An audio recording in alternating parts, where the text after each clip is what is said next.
হোক প্রকল্প চালুই হোক না কেন, এটার সুবিধা সকল মানুষ পাবে। কৃষক পাবে, কিষাণ বোন পাবে, কৃষক ভাই পাবে, সাধারণ মানুষ পাবে। কারণ উৎপাদন যখন বাড়বে স্বাভাবিকভাবে নিত্য প্রয়োজনীয় জিনিসের দাম কমবে। কিন্তু একই সাথে আমাদেরকে নজর রাখতে হবে যাতে কৃষকরা তাদের উৎপাদিত পণ্য কোল্ড স্টোরেজে ঠিকভাবে রাখতে পারে, হিমাগারে রাখতে পারে। এই যে এখানে আম বাগান, আমাদের এই যে চাপাই শহর রাজশাহীর যে আম বাগান, আমাদের এখানে আমকে সংরক্ষণ করার জন্য কোনো হিমাগার নেই। আমাদের পরিকল্পনার মধ্যে একটি আছে কিভাবে আমকে সংরক্ষণ করা যায়, আরও বেশি কিছুদিন রাখা যায়, সেটা পরীক্ষা নিরীক্ষা করে আমরা আমের জন্য হিমাগার তৈরি করতে চাই এই এলাকায়।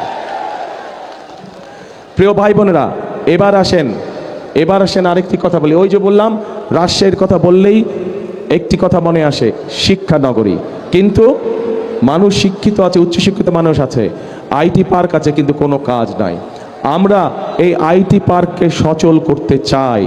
আইটি পার্ককে সচল করার মাধ্যমে শিক্ষিত এবং উচ্চশিক্ষিত যে মানুষগুলো আছে, বিশেষ করে যারা আইটিতে কাজ করেন, তাদের আইটি সংক্রান্ত যেই কাজগুলো তাদের দরকার, এই মুহূর্তে আইটি সংক্রান্ত কাজ বলতে আমাদের যে মোবাইল ফোন কোম্পানিগুলো আছে, যেই কয়েকটা, শুধু ওই কয়টাতেই কাজ করা যায়।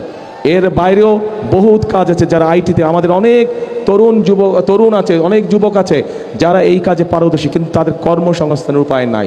আমরা সেই উপায়টি তৈরি করতে চাই, আইটি পার্কের মধ্যে সেই উপায়টিকে তৈরি করতে চাই।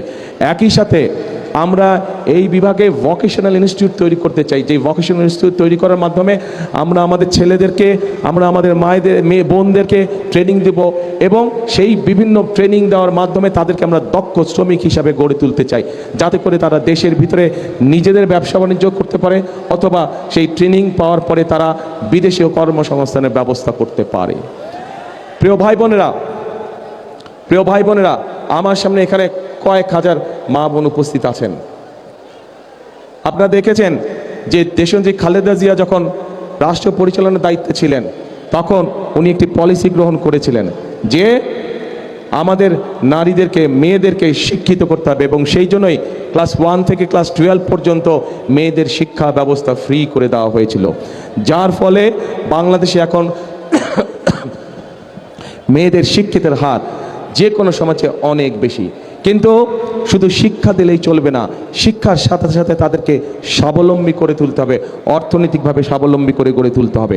এবং সেই জন্যই আমরা প্রত্যেকটি মায়ের হাতে, প্রত্যেকটি গ্রামে শহরে প্রত্যেকটি মায়ের হাতে আমরা ফ্যামিলি কার্ড পৌঁছে দিতে চাই।